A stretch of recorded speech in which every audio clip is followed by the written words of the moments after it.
Hi guys, welcome back to my YouTube channel that is Swapna's Tutorial. So ನೀವೇ ನನ್ನ ಚಾನೆಲ್ಗೆ subscribe ಆಗಿಲ್ಲ ಅಂದರೆ ಪ್ಲೀಸ್ ಸಬ್ಸ್ಕ್ರೈಬ್ ಆಗಿ ವಿಡಿಯೋಸ್ನ ಲೈಕ್ ಮಾಡಿ ಶೇರ್ ಮಾಡಿ ಹಾಗೆ ಕಮೆಂಟ್ ಮಾಡಿ. ಸೊ ಇವತ್ತು ನಾನು ಮಾಡ್ತಿರೋ ಸಬ್ಜೆಕ್ಟ್ ಯಾವುದು ಅಂದರೆ ಥರ್ಡ್ ಸೆಮ್ BComನ ಒಂದು ಫಂಡಮೆಂಟಲ್ ಆಫ್ ಕಾಸ್ಟಿಂಗ್ ಅನ್ನೋ ಒಂದು ಸಬ್ಜೆಕ್ಟ್ನ ಎಕ್ಸ್ಪ್ಲೈನ್ ಮಾಡ್ತಿದ್ದೀನಿ. ಸೊ ಅದರಲ್ಲಿ ಚಾಪ್ಟರ್ 5 ಬಂದ್ಬಿಟ್ಟು reconciliation of cost and financial accounting ಅನ್ನೋ ಒಂದು ಸಬ್ಜೆಕ್ಟ್ನ ಎಕ್ಸ್ಪ್ಲೈನ್ ಮಾಡ್ತಿದ್ದೀನಿ.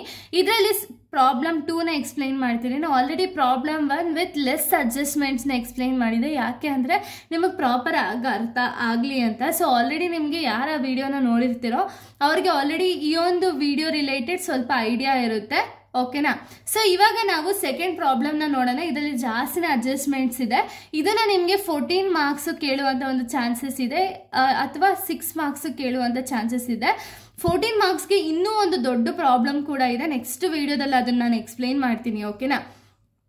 ಸೊ ಈ ಒಂದು ವಿಡಿಯೋದಲ್ಲಿ ನಾವು ಈ ಒಂದು ಕ್ವಶನ್ನ ನೋಡೋದಾದ್ರೆ, from the following prepare reconciliation statement ಅಂತ ಹೇಳಿ ಕೊಟ್ಟಿದ್ದಾರೆ, ಓಕೆನಾ.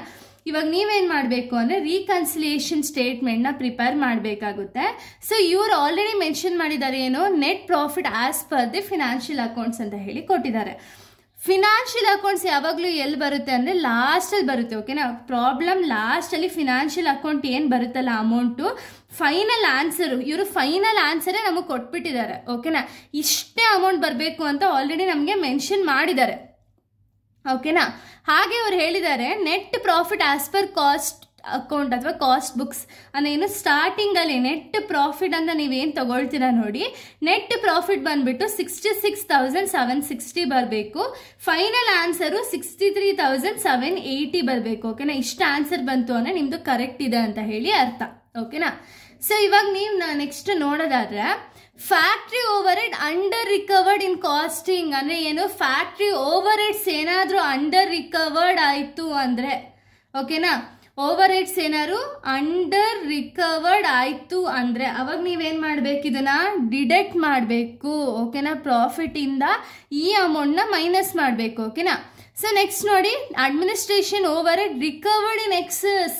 ರಿಕವರ್ಡ್ ಇನ್ ಎಕ್ಸಸ್ ಅಂದರೆ ಏನು, ಓವರ್ ರಿಕವರ್ಡ್ ಆಗಿದೆ. ಓವರ್ ರಿಕವರ್ಡ್ ಇದ್ರೆ ಏನು ಮಾಡ್ತೀರಾ, ಓವರ್ ಹೆಡ್ಸು ಅಂಡರ್ ರಿಕವರ್ಡ್ ಆಗಿದ್ರೆ ಮೈನಸ್ ಮಾಡ್ತೀರಾ, ಓಕೆನಾ. ಅದೇ ಓವರ್ ಹೆಡ್ ಅಂದರೆ ಯಾವ್ದಾದ್ರು ಬರುತ್ತೆ, selling and distribution overhead, factory overhead, administrative overheads, ಓಕೆನಾ. ಇಷ್ಟು ಓವರ್ ಹೆಡ್ಸ್ ಏನಾದ್ರು ಅಂಡರ್ ರಿಕವರ್ಡ್ ಆದರೆ ಮೈನಸ್ ಮಾಡ್ತೀರಾ. ಅದೇ ಓವರ್ ಹೆಡ್ಸ್ ಏನಾದ್ರು ಓವರ್ ರಿಕವರ್ಡ್ ಆಯಿತು ಅಂದರೆ ಆ್ಯಡ್ ಮಾಡ್ತೀರಾ. ಇನ್ ಎಕ್ಸೆಸ್ ಅಂದರೆ ಏನು, ಆ್ಯಡ್ ಮಾಡ್ತೀರಾ, ಓಕೆನಾ. Next depreciation in financial books, depreciation in cost book ಅಂತ ಹೇಳಿ ಕೊಟ್ಟಿದ್ದಾರೆ, ಓಕೆನಾ. ಇವಾಗ ನೀವು ಏನು ಮಾಡಬೇಕು ಅಂದರೆ ಡಿಪ್ರಿಸಿಯೇಷನ್ ಇನ್ ಫಿನಾನ್ಷಿಯಲ್ ಬುಕ್ ಮತ್ತು ಕಾಸ್ಟ್ ಅಕೌಂಟು ಡಿಫ್ರೆನ್ಸ್ ತಗೊಳ್ತೀರಾ, ಓಕೆನಾ. ಈ ಥರ ಪ್ರಾಬ್ಲಮಲ್ಲಿ ಏನಾದ್ರು depreciation as on cash book ಅಥವಾ depreciation as on financial books ಅಂತ ಏನಾದ್ರು ಕೊಟ್ಟಿದ್ರೆ ಇವೆರಡು ಡಿಫ್ರೆನ್ಸ್ ಅಮೌಂಟ್ನ ತಗೊಂಡು ಆ್ಯಡ್ ಮಾಡ್ತೀರಾ, ಮೈನಸ್ ಮಾಡಲ್ಲ, ಆ್ಯಡ್ ಮಾಡಬೇಕು, ಓಕೆನಾ. Next interest received but not included in costing ಅಂದರೆ ಏನು, ಇಂಟ್ರೆಸ್ಟ್ ಆಲ್ರೆಡಿ ರಿಸೀವ್ ಮಾಡ್ಕೊಂಡಿದ್ದೀರಾ ಬಟ್ ಅದನ್ನು ಕಾಸ್ಟಿಂಗಲ್ಲಿ ರೆಕಾರ್ಡ್ ಮಾಡಿಲ್ಲ ಅಂದರೆ, ಇನ್ಕಮ್ ಏನಾದ್ರು ರಿಸೀವ್ ಆಗಿದ್ರೆ ಅದನ್ನು ಆ್ಯಡ್ ಮಾಡಬೇಕಾಗುತ್ತೆ, ಓಕೆನಾ. Next IT provided in financial books ₹600 ಅಂತ ಇಲ್ಲಿ ಕೊಟ್ಟಿದ್ದಾರೆ. IT ಅಂದರೆ ಏನು, income tax. Provided in financial books ಅಂತ ಹೇಳಿ ಕೊಟ್ಟಿದ್ದಾರೆ. ಬರೀ IT ಇತ್ತು ಅಂದರೆ ನೀವು ಅದನ್ನು ಇಗ್ನೋರ್ ಮಾಡ್ತೀರಾ. IT provided in financial books ಅಂತ ಇತ್ತು ಅಂದರೆ ಅದನ್ನು ಮೈನಸ್ ಮಾಡ್ತೀರಾ, ಓಕೆನಾ. Next bank interest credited in the financial books ಅಂದರೆ ಕ್ರೆಡಿಟೆಡ್ ಅಂದರೆ ಏನು, ರಿಸೀವ್ ಆಗಿದೆ. ಇನ್ಕಮ್ ಅನ್ನೋದು ಬಂದಿದೆ, ಇನ್ಕಮ್ ಬಂದಿದ್ರೆ ನೀವೇನು ಮಾಡ್ತೀರಾ, ಆ್ಯಡ್ ಮಾಡ್ತೀರಾ, ಓಕೆನಾ. Next stores adjustment credited in financial book. Credit ಅಂದರೆ ಏನು, ಮತ್ತೆ ಇನ್ಕಮ್ ಬಂದಿದೆ ನಮಗೆ, ಸೊ ಅದಕ್ಕೆ ನೀವೇನು ಮಾಡಬೇಕು, ಆ್ಯಡ್ ಮಾಡಬೇಕು, ಓಕೆನಾ. Next depreciation on stock in financial accounts ಅಂತ ಹೇಳಿ ಕೊಟ್ಟಿದ್ದಾರೆ. ಫಿನಾನ್ಷಿಯಲ್ ಅಕೌಂಟ್ಸಿಂಗಲ್ಲಿ ಸ್ಟಾಕ್ ಅಥವಾ ಡಿಪ್ರಿಸಿಯೇಷನ್ ಅಂದರೆ ಏನು ಮಾಡ್ತೀರಾ, ಮೈನಸ್ ಮಾಡಬೇಕಾಗುತ್ತೆ ಡಿಪ್ರಿಸಿಯೇಷನ್ ಅಂತ ಇದ್ರೆ, ಓಕೆನಾ. ನೆಕ್ಸ್ಟು ಡಿವಿಡೆಂಡ್ ಪೇಡ್ ಇನ್ ಫಿನಾನ್ಷಿಯಲ್ ಅಕೌಂಟ್ಸು. ಡಿವಿಡೆಂಡ್ ಪೇ ಆಗಿದ್ರೆ ನಮ್ಮ ಹತ್ರ ಇರುವಂಥ ಕ್ಯಾಶ್ ಏನಾಗುತ್ತೆ, ಮೈನಸ್ ಆಗುತ್ತೆ, ಕ್ಯಾಶ್ ಹೋಗುತ್ತೆ, ಸೊ ಅದಕ್ಕೆ ಡಿಡಕ್ಟ್ ಮಾಡ್ತೀರಾ. Next loss due to the theft in the financial accounts. Theft ಆದರೆ ನಮಗೆ ಲಾಸ್ ಆಗುತ್ತೆ, ಲಾಸ್ ಆದರೆ ಕಂಪ್ನಿಗೆ ಏನಾಗುತ್ತೆ, ಮೈನಸ್ ಆಗುತ್ತೆ, ನಮ್ಮ ಹತ್ರ ಇರುವಂಥ ಅಮೌಂಟ್ ಕೂಡ ಹೋಗುತ್ತೆ, ಸೊ ಅದಕ್ಕೆ ಮೈನಸ್ ಮಾಡ್ತೀರಾ, ಓಕೆನಾ. ಸೊ ಇದು ಅಡ್ಜಸ್ಟ್ಮೆಂಟು. ಸೊ ಇವಾಗ ನೀವೇನು ಮಾಡಬೇಕು ಅಂದರೆ ಇಲ್ಲಿ ಏನು ಆ್ಯಡ್ ಐಟಮ್ಸ್ ಇದೆಯೋ ಅದನ್ನು ಆ್ಯಡ್ ಮಾಡ್ತೀರಾ, ಇನ್ನೇನು ಮೈನಸ್ ಇದೆಯೋ ಅದನ್ನು ಮೈನಸ್ ಮಾಡ್ತೀರಾ ಅಷ್ಟೇ, ಓಕೆನಾ. ಸೊ ಇವಾಗ ಬನ್ನಿ ಡೈರೆಕ್ಟ್ ಪ್ರಾಬ್ಲಮ್ಗೆ ಹೋಗೋಣ, ಆನ್ಸರ್ಗೇನೆ. ಸೊ ಇಲ್ಲಿ ನೋಡಿ, ಫಸ್ಟ್ ನೀವೇನು ಬರಿಬೇಕು ಅಂದರೆ ರಿಕನ್ಸಿಲೇಷನ್ ಸ್ಟೇಟ್ಮೆಂಟ್ ಆಸ್ ಆನ್ ಅಂತ ಹಾಕ್ಬಿಟ್ಟು ಇಯರ್ ಹಾಕ್ತೀರಾ. ಇದಾದಮೇಲೆ ಪರ್ಟಿಕ್ಯುಲರ್ಸ್ ರುಪೀಸ್ ಅಂತ ಹೇಳಿ 2 ಕಾಲಮ್ಸ್ನ ಹಾಕೊಳ್ತೀರಾ. ಪರ್ಟಿಕ್ಯುಲರ್ಸಲ್ಲಿ ವೆದರ್ ಇಲ್ಲಿ ಪ್ರಾಫಿಟ್ ಕೊಟ್ಟಿದ್ದಾರಾ ಲಾಸ್ ಕೊಟ್ಟಿದ್ದಾರಾ ಅಂತ ಹೇಳಿ ನೋಡ್ಕೋಬೇಕಾಗುತ್ತೆ, ಓಕೆನಾ. ಪ್ರಾಫಿಟ್ ಕೊಟ್ಟಿದ್ರೆ ಪ್ರಾಫಿಟ್ ಕೊಟ್ಟಿದ್ರೆ ಪ್ರಾಫಿಟ್ ಬರೀತೀರಾ, ಲಾಸ್ ಕೊಟ್ಟಿದ್ರೆ ಲಾಸ್ ಬರೀತೀರಾ, ಓಕೆನಾ. ಫಸ್ಟ್ ನೀವೇನು ಮಾಡಬೇಕು ಅಂದರೆ ಇಲ್ಲಿ ನೋಡಿ, net profit as per financial accounts ಅಂದರೆ ಏನು, ಫೈನಲ್ ಆನ್ಸರ್ನ ಅವ್ರು ಕೊಟ್ಬಿಟ್ಟಿದ್ದಾರೆ. ಇದನ್ನ ನಾವು ತಗೊಳಂಗಿಲ್ಲ. ಅಕಸ್ಮಾತ್ ನೀವೇನಾದ್ರು ಫಿನಾನ್ಷಿಯಲ್ ಅಕೌಂಟಿಂಗ್ ರಿಲೇಟೆಡ್ ಡೀಟೇಲ್ಸ್ನ ತಗೊಂಡ್ರಿ ಅಂದರೆ ಇಡೀ ಪ್ರಾಬ್ಲಮ್ ಫುಲ್ ಕಂಪ್ಲೀಟಾಗಿ ರಾಂಗ್ ಆಗುತ್ತೆ, ಓಕೆನಾ.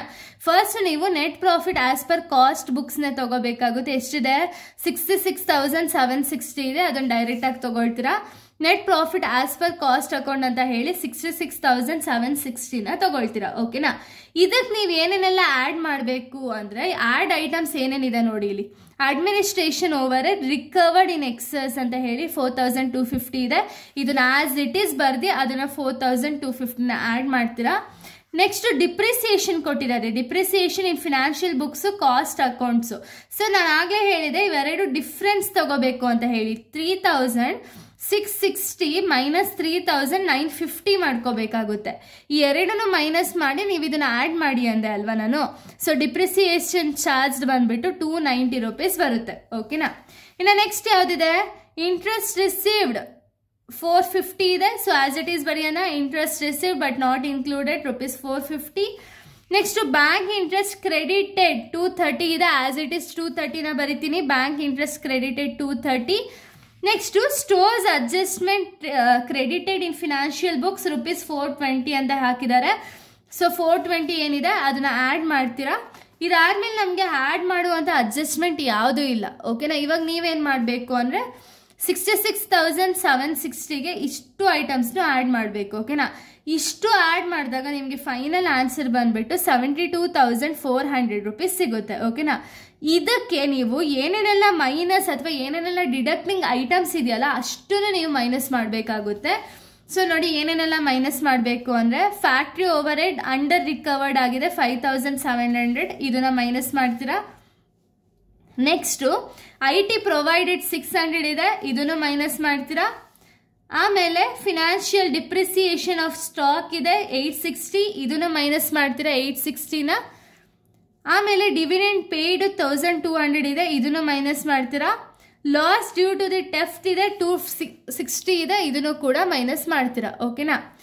ಸೊ ಇವಾಗ ನೀವೇನು ಮಾಡಬೇಕು ಅಂದರೆ 72,400ಇಂದ ಇಷ್ಟೂ ಮೈನಸ್ ಮಾಡಬೇಕಾಗುತ್ತೆ. 5,700 ಮೈನಸ್ 600 ಮೈನಸ್ 860 ಮೈನಸ್ 1,200 ಮೈನಸ್ 216 ಮಾಡಿದಾಗ ನಿಮಗೆ ಫೈನಲ್ ಆನ್ಸರ್ ಏನು ಬರುತ್ತೆ ನೋಡಿ, 63,780. ಈ ಆನ್ಸರು ನಿಮ್ಗೆ ಏನಾದ್ರು ಕ್ವಶನಲ್ಲಿ ಆಲ್ರೆಡಿ ಅವ್ರು ಮೆನ್ಷನ್ ಮಾಡಿದ್ದಾರೆ ಆನ್ಸರ್ನ ಅಂದರೆ ಆ ಆನ್ಸರ್ಗೆ ಈಕ್ವಲ್ ಇರಬೇಕು. ಅವಾಗ ಮಾತ್ರ ನಿಮ್ಮ ಪ್ರಾಬ್ಲಮ್ ಕರೆಕ್ಟ್ ಇದೆ ಅಂತ ಹೇಳಿ ಅರ್ಥ. ಇಲ್ಲ ಅಂದರೆ ಪ್ರಾಬ್ಲಮ್ ಕಂಪ್ಲೀಟಾಗಿ ರಾಂಗ್ ಆಗುತ್ತೆ, ಓಕೆನಾ. ಇಲ್ಲ ಆನ್ಸರ್ ನಮ್ಗೇನು ಬಂದಿದೆ 63,780 ಇದೆ, ನಮ್ಗೆ ಆನ್ಸರ್ ಎಷ್ಟು ಬಂದಿದೆ 63,780 ಇದೆ. ಇಲ್ಲಿಗೆ ಇವೆರಡು ಬ್ಯಾಲೆನ್ಸ್ ಆಗುತ್ತೆ, ನಮ್ಮ ಪ್ರಾಬ್ಲಮ್ಮು ಕರೆಕ್ಟ್ ಆಗುತ್ತೆ, ಓಕೆನಾ. ಸೊ ಇಷ್ಟೇ ಇದು ರಿಲೇಟೆಡು. ನೆಕ್ಸ್ಟ್ ವಿಡಿಯೋದಲ್ಲಿ ನಾನು 14 ಮಾರ್ಕ್ಸ್ ರಿಲೇಟೆಡ್ ಪ್ರಾಬ್ಲಮ್ನ ಎಕ್ಸ್ಪ್ಲೇನ್ ಮಾಡ್ತೀನಿ. So thank you guys, thanks for watching.